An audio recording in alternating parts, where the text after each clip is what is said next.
My name is Jonathan Ben Shimol, and this is the beginning of the video. So if you clicked on this video, it means you want to learn more about being married and what it's like. Now, I'm not married. I cannot give you my personal advice. However, I'm a person that dates. I'm a person that's out there, and I'm a person that's in the modern world.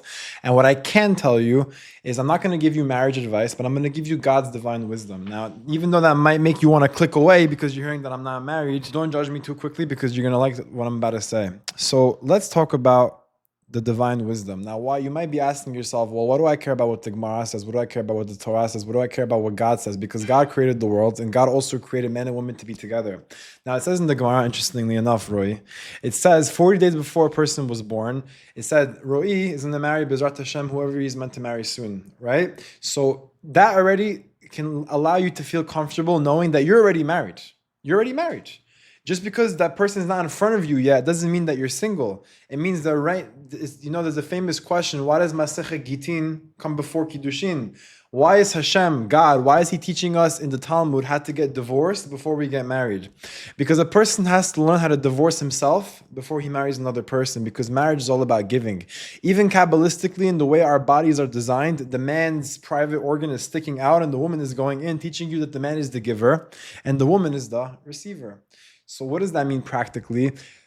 In modern day psychology, they teach you that a guy has to be whole and a woman has to be whole, and there's two wholes, they come together in addition to the other person. Every single day in the Ketoret, there's a famous question, Lama en ma'arvin badevash mipnei she'ato amra. Why do we not mix honey and the incense offering to God in the Bet HaMikdash, the temple? Because God said not to. Mipnei she'ato amra, that those three words should teach you everything about everything when it comes to Judaism. If Hashem wrote something in the Torah, that's the way it has to be.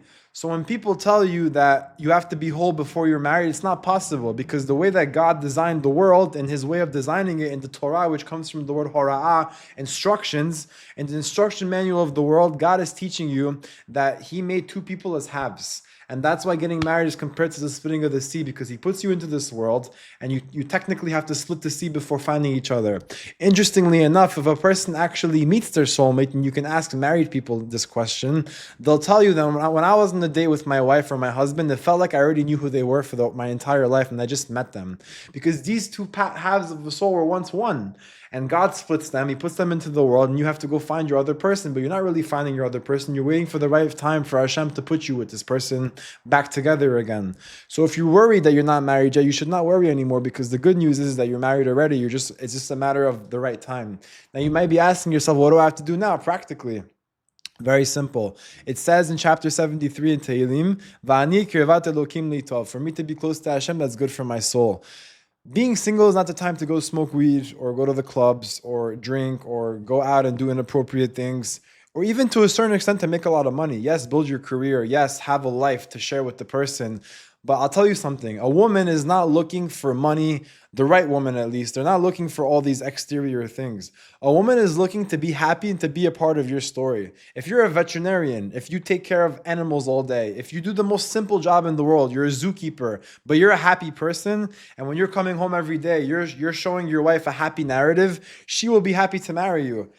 Because more than what you can give a woman is always being painted a story. So if you're happy and you see the world in the positive light, and you always share that positive light and that positive story with your spouse, the woman will be in love and will be happy to be with you, because truth is, you cannot say something wrong to the right person. You're not too clingy, you're not too affectionate, you're not too expressive, you're not too communicative, you're not overbearing, you're not any of these things. You're just doing the right things you're doing the right things, the microphone agrees, you're doing the right things with the wrong person. When the right person comes into your life and you're going to be expressive to them with your previous bad experiences, you're going to be like, wow, did you fall out of the sky? Because you're going to be like, for the first time in my life, I'm actually meeting someone and communicating with them and expressing myself with them, and it's actually being received the right way, because this is the other half of your soul.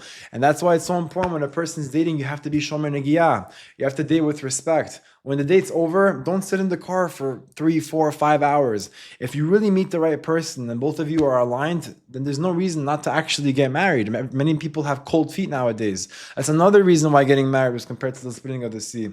On whose married the sea split? Nachshon ben Aminadav. What did he do? He walked forward and Hashem split the sea. He had bitachon. Kiryat Yam Suf. How do you spell Yam? Sea. Yud Mem. Rashet Tevot, Yosef and Moshe. So the sea also split on the schut of Yosef and Moshe.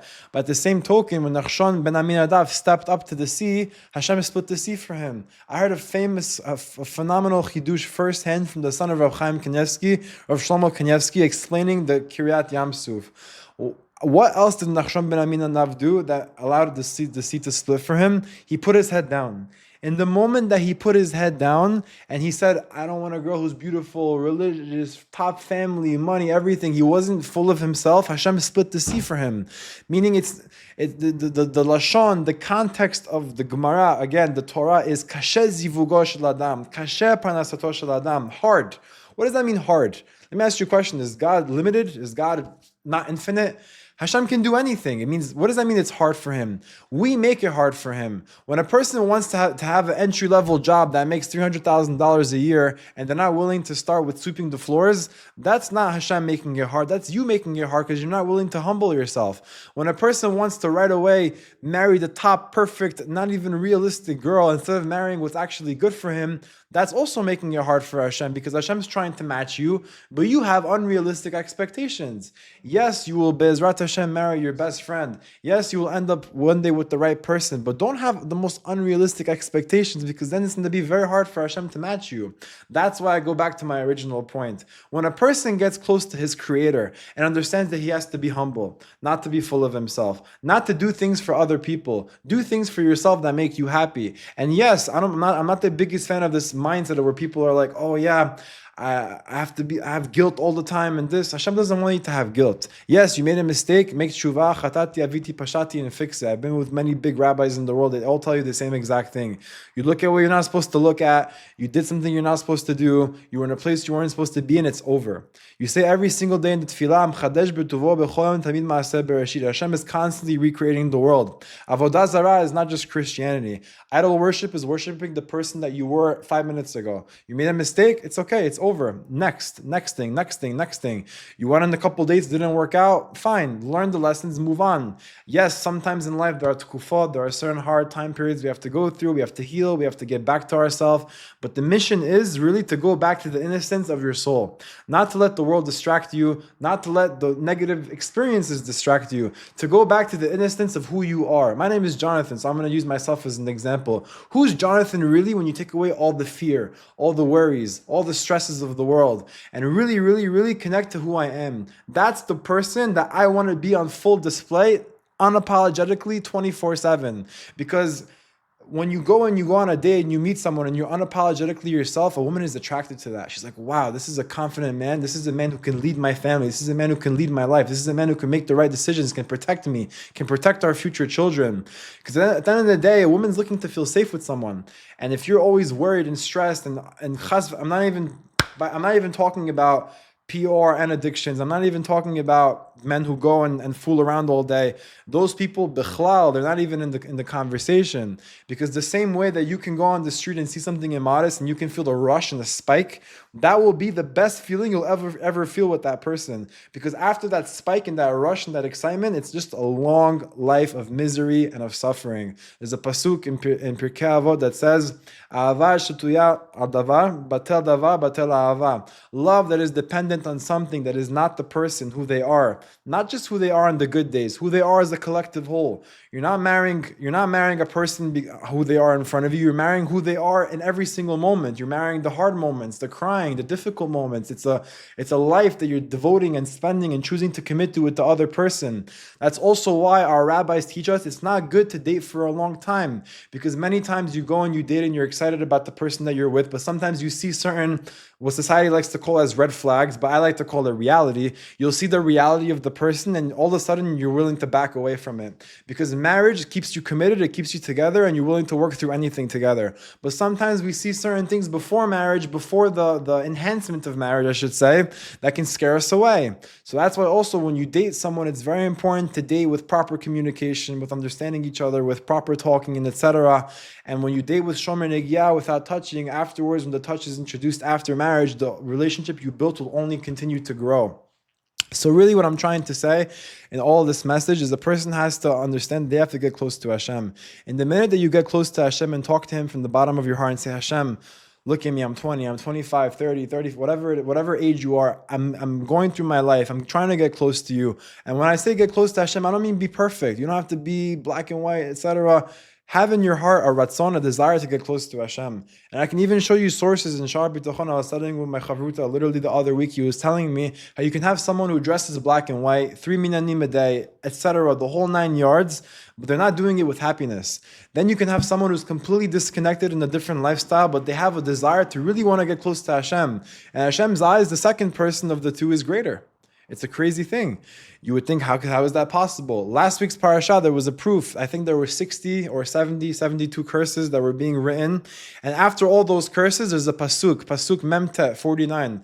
It says the reason for all these curses is tachat lo avadeta et Hashem besimcha. You served your God Hashem, but you did it with no happiness. And why do I keep going back to happiness is as follows. We're going to go back to the point before. Whatever it says in the Torah, that's how the world trickles out into reality, and that's what's happening in front of us. So what's the deeper meaning behind it? It says in Parashat Bereshit, in the first parasha in the entire Torah, Lo tov heot adam levado. I do not agree with this two wholes become addition to each other. Not true. Yes, marriage will amplify what you have inside of you. If you have inside of you sadness, and you could always show your wife you show your future spouse a sad story, it will make her sad. But if a person has happiness inside of them while they're single, while they're struggling, while it's hard, while they're going on dates and it's not working, they're getting up in the morning, they don't know what's going to happen tomorrow, they don't know where their zivug is going to come from, but they're still pushing. But they still have inside of them that joy that I will be married one day, I don't care what's going to happen. And you still go and you still push. How do you think you're going to feel the moment that girl actually comes in front of you? She's going to take the happiness inside of you and the struggle, take away the struggle, but take out the happiness and amplify it times 1,000. When Hashem is saying it's not good for a person to be alone, He's teaching you that it's not good. A person cannot complete his potential without his soulmate. And I'll teach you something. When a man is intimate with a woman, a man plants in her one cell, a sperm cell. And if you can ask ChatGPT, how many cells are in a human being? It'll tell you 36 billion or 36 trillion. I forgot the exact number. What does that teach you? A woman takes the potential of a man. She takes one thing and she can make it into 36 billion or trillion different opportunities. A man cannot hit his full potential in this world by himself. And people many times, I was once sitting with Rabbi Yoshayahu Pinto and I asked him a question famously, you can check on my Instagram, what do you tell to a person who doesn't want to get married because he's scared about his financial situation?